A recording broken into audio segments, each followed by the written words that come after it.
You, John Fitzgerald Kennedy, do solemnly swear. I, John Fitzgerald Kennedy, do solemnly swear. That you will faithfully execute the office of President of the United States. That I will faithfully execute the office of President of the United States. And will, to the best of your ability.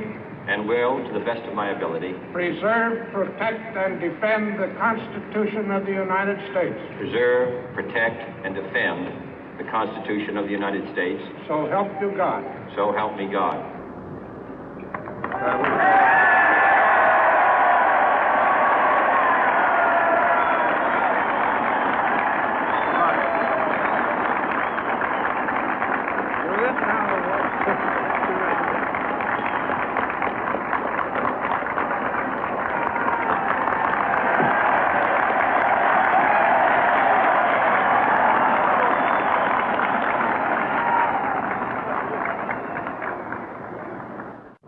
Vice President Johnson, Mr. Speaker, Mr. Chief Justice, President Eisenhower, Vice President Nixon, President Truman, Reverend clergy, fellow citizens. We observe today not a victory of party, but a celebration of freedom, symbolizing an end as well as a beginning, signifying renewal as well as change. For I have sworn before you and Almighty God the same solemn oath our forebears prescribed nearly a century and 3/4 ago. The world is very different now, for man holds in his mortal hands the power to abolish all forms of human poverty and all forms of human life. And yet the same revolutionary beliefs for which our forebears fought are still at issue around the globe. The belief that the rights of man come not from the generosity of the state, but from the hand of God. We dare not forget today that we are the heirs of that first revolution.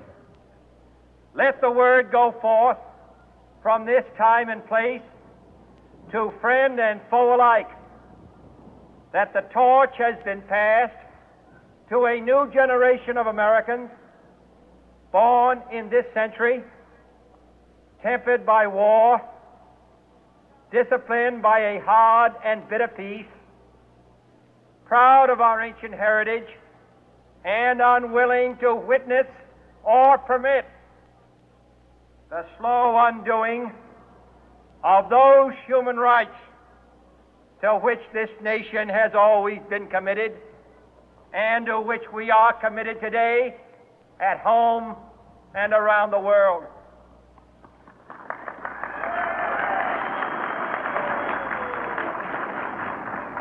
Let every nation know, whether it wishes us well or ill, that we shall pay any price, bear any burden, meet any hardship, support any friend, oppose any foe to assure the survival and the success of liberty.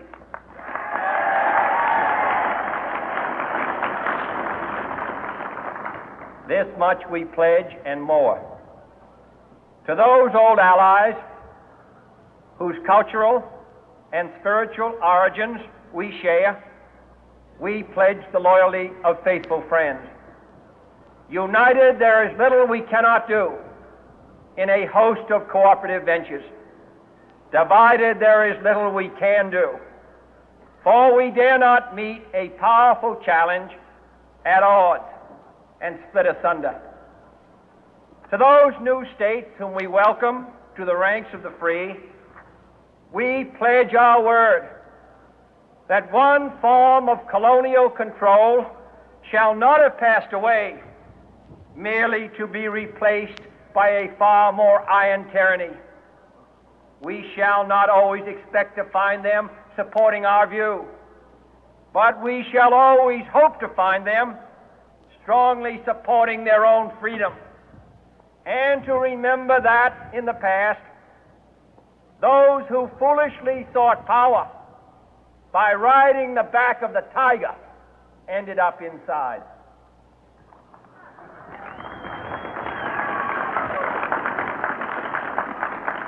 To those people in the huts and villages of half the globe struggling to break the bonds of mass misery, we pledge our best efforts to help them help themselves for whatever period is required, not because the communists may be doing it, not because we seek their votes, but because it is right. If a free society cannot help the many who are poor, it cannot save the few who are rich.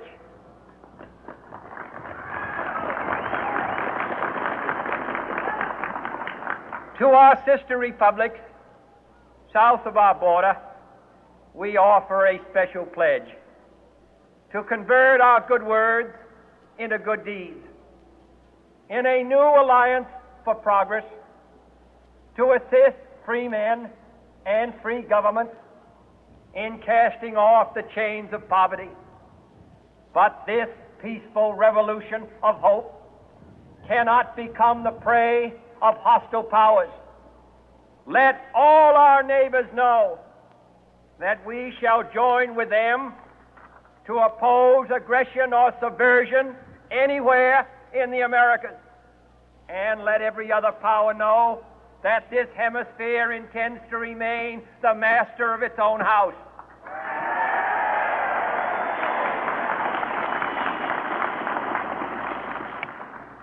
To that World Assembly of Sovereign States, the United Nations, our last best hope, in an age where the instruments of war have far outpaced the instruments of peace, we renew our pledge of support to prevent it from becoming merely a forum for invective, to strengthen its shield of the new and the weak, and to enlarge the area in which its writ may run.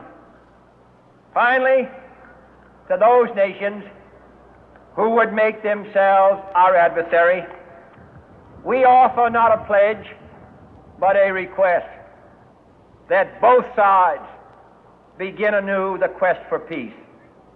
Before the dark powers of destruction, unleashed by science, engulf all humanity in planned or accidental self-destruction, we dare not tempt them with weakness, for only when our arms are sufficient beyond doubt can we be certain beyond doubt that they will never be employed.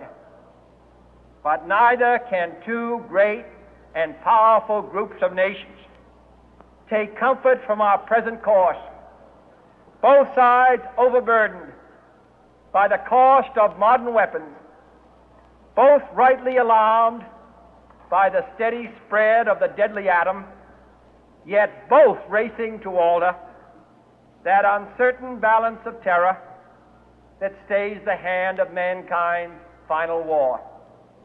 So let us begin anew, remembering on both sides that civility is not a sign of weakness, and sincerity is always subject to proof. Let us never negotiate out of fear, but let us never fear to negotiate.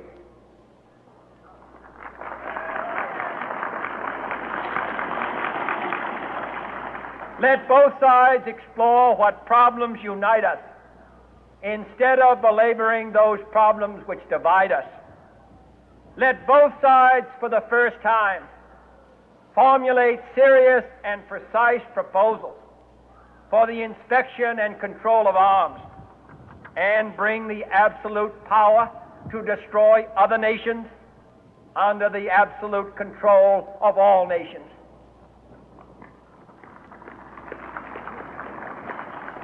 Let both sides seek to invoke the wonders of science instead of its terrors. Together, let us explore the stars, conquer the deserts, eradicate disease, tap the ocean depth, and encourage the arts and commerce. Let both sides unite to heed in all corners of the earth the command of Isaiah to undo the heavy burden and let the oppressed go free. And if a beachhead of cooperation may push back the jungle of suspicion, let both sides join in creating a new endeavor, not a new balance of power, but a new world of law, where the strong are just and the weak secure and the peace preserved. All this will not be finished in the first 100 days, nor will it be finished in the first 1,000 days, nor in the life of this administration, nor even perhaps in our lifetime on this planet. But let us begin.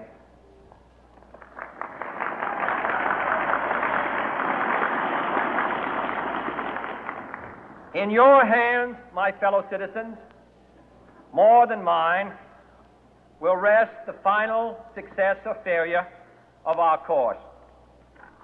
Since this country was founded, each generation of Americans has been summoned to give testimony to its national loyalty.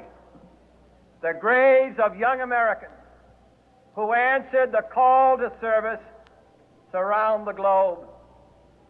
Now the trumpet summons us again, not as a call to bear arms, though arms we need, not as a call to battle, though in battle we are, but a call to bear the burden of a long twilight struggle, year in and year out, rejoicing in hope,